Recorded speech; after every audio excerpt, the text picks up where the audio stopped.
Okay, so this session is about uniforms. So I know, just seeing the number of scholar faces in the room, that everyone in this room is probably pretty familiar with our uniform policy. So this is going to be pretty much a refresher. We still like to go over it just each year so that we're constantly understanding the why the uniforms, and then those pieces that are important to our uniform. That way, as parents, you guys can help support us with the uniform policy. So my name is Ms. Tibbetts. I have, my major role here at school is to work with teachers and curriculum and make sure that your scholars are getting that college prep instruction that they need in order to be successful once they get into college and become those college graduates. One of the secondary roles I take, and why I'm doing this, is I actually greet your scholar every single morning and check 398 uniforms that walk through the door. So as you can imagine, that's a little bit hard. So that's why, again, we do these sessions, because the more help you can give me before your scholar gets out of the car, the easier it is for me to check 398, and next year 498 uniforms. So can I get just a scholar in our audience to read this vision, sort of what guides our thought process in middle school? Thank you, Liz. Uplift Middle School works in partnership with families to support the development of responsible scholars who are proud to be on the path to college graduation. Excellent, thank you, ma'am. So the big portion of this vision for this particular session is this idea of responsible scholars. So we really use that uniform policy and sort of the idea of even setting out your uniform the night before you go to school as just one of those small pieces that develops responsibility within our scholars. But there's a bigger reason for uniforms. Why are they necessary? Any thoughts? Why do we have uniforms at Uplift? See a smile. You want to? No? Okay. Too shy? Any thoughts? To identify the students to which school they belong. Absolutely. For a piece of our identity, absolutely. So we can be professional? So we can be professional. I love it. You're already onto something that comes up later. Yes, sir, Mr. Beadle. Reduce anxiety amongst peer groups. Oh, I like it. We're on to the second guiding principle. Okay. Oh, and one more from Liz. Reduce bullying. Reduce bullying. Perfect. I could almost say that you guys can do this presentation for me, because that hits on the three guiding principles that we hold true for Uplift Luna uniforms. The first is learning, right? So we are all about learning here at Uplift Luna Secondary. That's how your scholar is going to become a college graduate, right? We have to protect the sacred learning environment. Uniforms help to do that by, just as Mr. Beadle said, sort of reducing that anxiety. It removes any material distraction from the classrooms and allows our scholars to focus on instruction and being on that path to college. The second one was professionalism. Hit it right on the head there. We want to develop strong habits of professionalism in our scholars early on. We want to make sure that as college graduates, they are prepared with those habits to meet the highest possible level of professionalism that they'll need to meet. So if we think about wanting to end up in any sort of public office in the White House, right? We want to make sure that they have those early habits of professionalism, that they're ready to meet that top tier. And the last is one that we know no school can exist without, and that's safety. We think of safety as two ways. The physical safety of our learning environment. That's the idea that uniforms keep gang signage, symbols, and colors out of our schools. They don't happen here. The second one is what we had a number of scholars touch on, that idea of sort of the bullying, right? We want a sort of a socially even playing field as best we can with middle schoolers. And one of the ways to achieve that is with uniforms. So these are the three guiding principles that will pop up as we go through the details of what our uniform policy is. Alright, so before we dive deep into that uniform policy, I just want to sort of really stress this point here. Each of you picked up a handout on your way in, or if you didn't, please make sure you grab it on your way out. That handout covers many more details than what I'm going to talk about today. Please take it with you as you're buying uniform pieces and elements. If you have any questions about, oh, does this fit? Refer to that handout. If the handout doesn't answer it, please call the school. Someone here can answer it. We don't want you to waste money and buy something that you find out your scholar cannot actually wear in our classrooms. So one of the big pieces that I believe we touched on over here is that our uniforms show who we are. For that reason, we ask that every piece of the uniform top, your sweaters, your polos, your white button-downs, have the Luna crest. So this Luna crest shows that we are scholars at Uplift Luna. It shows that we are on the path to college graduation, that we will become college graduates, and we are proud of that. And we want to make sure that our crest and our uniform shows that. So each of your layers that are on top, we ask, have this crest. Okay, the second piece is outside of the Luna crest. We ask that no branding exist. So I know big right now with our ladies, especially when they wear skirts, are Nike socks. Right? That is something that this year we did not really clearly define, so we've been allowing. Next year we won't. So we're going to make sure that branding stay out of the classroom. This again ties to that sort of guiding principle of we keep that safe environment so that scholars are all on that even playing field and able to focus on that instruction. Okay, so before I go into the details of the gentlemen's and the ladies' uniforms, any questions so far? All right, excellent. So this is Anthony. Anthony was kind enough to be our 6th grade gentleman model. Anthony is in professional dress that we wear Monday through Thursday. I know that's not new for anyone in this room. So that means that Anthony is in his white button-down shirt with the crest, and he's wearing his tie. In addition to sort of the tie, Anthony is wearing a badge. So this year we sort of tested the waters, so to speak, with phasing in scholars wearing badges. Next year we're going to ask that they wear the badge whenever they are on campus as provided. So we're going to provide the lanyard, we're going to provide the sort of the case, and we're going to provide the badge. We ask that scholars not add anything to the lanyard or the badge or store anything in here. I'm being a terrible example because my key is stored right there. But we ask again that it becomes, first of all, sort of a safety issue. Every person on our campus, whether you're a visitor with a sticker, an adult in the classroom, or a scholar wears the badge. In 10 years' time, we're going to have almost upwards of 900 scholars, right? That's going to be a lot to keep track of in an urban environment. So that badge just adds to that additional element of safety and care. Anthony's got his tie on. And Anthony, as a gentleman, is wearing pants. Our ladies can wear pants as well. We just ask that when they are in pants, they wear a belt. So our belts can be black or navy blue. That's a little bit new for next year.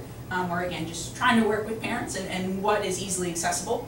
They can be canvas, woven, or leather. We ask that they have a simple buckle with no additional sort of embellishment. So I know those sort of the studded belts are really big right now, the ones with like the solid black squares. We ask that those belts not have those. Anthony is additionally in dress pants. So we learned this year really how to better define a dress pant. What we found was with the just fashion trends, ladies love the skinny pants. So we found that really wanting to push that level of professionalism and really preparing them with building habits of professionalism, and we needed to better define a dress pant. And we had to think about what that meant. And what we found, just sort of as we talked to other Uplift schools, is that a dress pant can be defined as a pant that's got an interior pocket. So if you'll see here, the pocket is actually sewn into the pant rather than onto the pant. So that's what we're going to ask next year, is that in order to sort of help us keep those skinny jeans out, or skinny pants, they aren't technically jeans, they have the interior pocket on them. And then the last are the black dress shoes. We're going to cover in detail in just a moment what that black dress shoe is. Okay, so this is a big change for next year. So Richard is currently modeling a bow tie, which we do allow. We allow bow ties, cross ties, or just standard gentlemen's ties, and we actually allow ladies and gentlemen to wear whichever one they feel most comfortable in, as long as it doesn't distract from their learning. Next year, however, we're going to sort of expand our tie options. So we're going to move from what is now just a solid navy blue, or the old patterned, sort of the crest pattern, not the crest pattern, but the plaid pattern, to ties that we say have blue color schemes. So what this means is as long as the tie is a blue color family with white, white, gray, or black accents, it's going to be allowed. So no purples, no greens, no yellows, but any type of blue will work. So this is a tie that we would allow a scholar to wear on campus next year. You see that it's mostly blue with only the white sort of accents or sort of supporting colors. This tie as well, we've got, again, a navy blue tie with a light blue and white stripe. Something we're going to allow next year. Here are just a number of examples. We ask that the ties, when we expand them, do not have words, symbols, or pictures on them. So just some more examples here. Okay, so this is, again, something that is very different from this year to next year. You'll notice now that our ties are no longer sort of uniform across all scholars. The crest becomes even more important. So right now, you know an Uplift and a scholar because they've got the navy blue tie on, they've got the plaid, the traditional plaid tie, and their crest. Next year, we're not going to have that standardization, so we ask that the crest really be present on each shirt that you wear. Okay, Caesar is modeling our casual Fridays. I know we're all familiar with it. On Fridays you can wear the polos. He's got his light blue polo, and that is something that we will continue next year. Before I move to Emily, who is our lady model, are there any questions on the gentleman's side of the uniform? Okay. All right. So Emily is modeling the ladies' uniform. Again, professional dress, Monday through Thursday. She's got on her cross tie, the crest on her shirt, white button down. She's wearing her badge. Now Emily has chosen to wear a skirt. When ladies choose to wear skirts, we ask that if you don't purchase them from Lands' End, you just purchase the cut and material as close as possible. We ask that it doesn't have additional embellishments such as buckles, zippers, or extra buttons, and that it fall no more than 2 inches above the knee when standing. Emily has also chosen to wear tights with her skirt, which is more than okay. For tights and socks of any length, when worn with the skirt, we ask that the ladies wear black, gray, navy, or white. So those are just going to be sort of our 4 go-to colors. And then she's got her black dress shoes. So more detail on the shoes, like I promised. Before we did get there, again, sort of thinking undershirts are okay. We actually encourage scholars to wear the undershirts, as our material of the shirts can sometimes be see-through. We ask that those shirts be solid gray, navy, black, or white. Again, because they are kind of see-through. If it's got a pattern or lettering on it, then that can be read through the shirt. Okay, so now on to the shoes.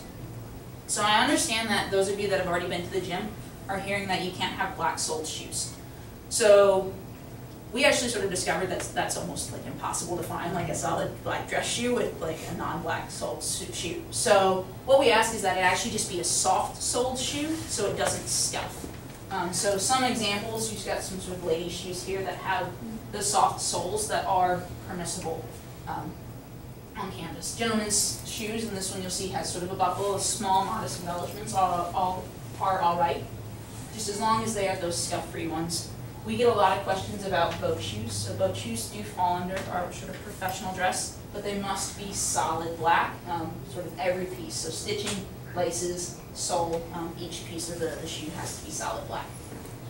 So this is the big one where we ask for support from parents, because this is where we do see the most, or I guess I should say, I see of the 398 scholars, the most uniform violations are on shoes that are actually outside of our realm of professionalism. So any ladies' shoes that have studs on them, sparkles, colored soles, fall outside of that realm of that solid black dress shoe. This is the biggie, canvas shoes. So once we get into middle school and we're moving up to high school, canvas shoes we phase out because they don't meet that level of professionalism. So we ask that shoes such as Toms and Keds and Vans, Converse are a big one, not be worn unless they're bringing them to wear in PE. Boots are also one that, again, we want to make sure we're maintaining those high levels of professionalism. So boots can be worn to school if they are then changed into dress shoes. We understand that sometimes your feet get cold, and if you're walking from the DART train to school, you want a pair of boots that will keep your feet warm. That's all right. We just ask that you change. The scholars bring their chain of shoes with them and change back into those. Okay. Questions on the ladies' uniforms or the shoes? Yes, ma'am. On Fridays, can we wear, instead of a light blue polo, can we wear a white polo? You may. Absolutely. It's got to have the crest on it, but light blue or white will work.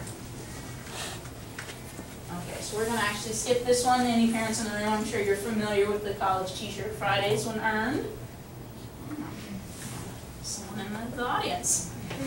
So Alyssa here is modeling a sweater that is allowed. So sweaters are something that, again, in order to be able to have them worn in your instructional classroom, the sweater must be a button-down cardigan or a pull-over solid navy blue with the crest here.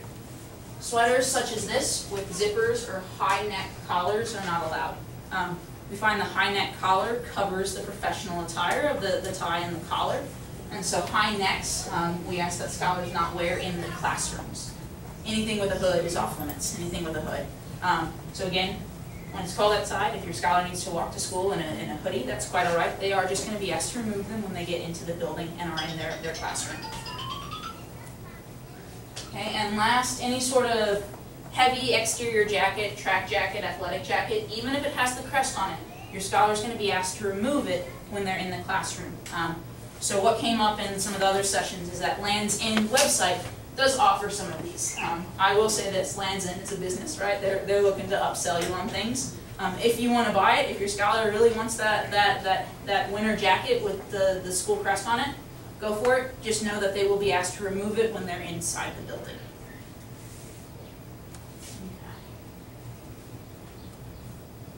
Okay, so the last piece we'll get into before I open it up for questions is just this sort of idea of self-expression. So we understand that we're working with middle schoolers. Middle schoolers are sort of figuring out what they like in life, right? What their personal styles are. So we do want to offer opportunities for middle schoolers to be middle schoolers. So we have days and weeks like Spirit Week, right, where we have sort of a little outside of the norm uniforms. This was sort of crazy hat day, right? We're also beginning to think of how we can offer that self-expression on a day-to-day basis. The tie is one of them. We're also expanding it to the socks. So this year, technically our dress code reads, I believe it's either navy, white, or if you're a gentleman, black socks of solid color. So what we're going to say for next year is, as long as you've got a closed shoe, so not like the ballet flats that are mostly open, but a shoe that does cover the majority of the sock, and are wearing a pant, any sock will do. So any sock, I personally am a huge fan of like crazy quirky socks. It just makes me happy to have on a cool pair of socks. So like, why not let our middle schoolers, if that's the quirk they want to discover about themselves, allow them that opportunity. So socks are allowed. If the ladies are in the skirts, we ask that the socks stick with one of the 4 colors that we offer, the gray, the white, the black, or the navy. There we go. Okay, are there any questions? We've got 3 minutes. Yes, ma'am. I didn't see anything about the PE uniforms. Perfect. Yes. So next year PE uniforms, we found that the PE uniforms that Lands End offered last year were much higher than we anticipated for cost. If you bought them, they can still wear them. But next year for PE uniforms, scholars need to be in either it's solid navy, black, or gray shorts. Again, sort of with the idea no branding, and then a solid navy, black, gray, or white shirt. So as long as they're the solid colors with no visible branding, it does not have to say Luna, it does not have to have that L or the crest on it. Yes, ma'am. About the shoes, can we wear like Sperry's but like black? As long as they're solid black? Yes, ma'am.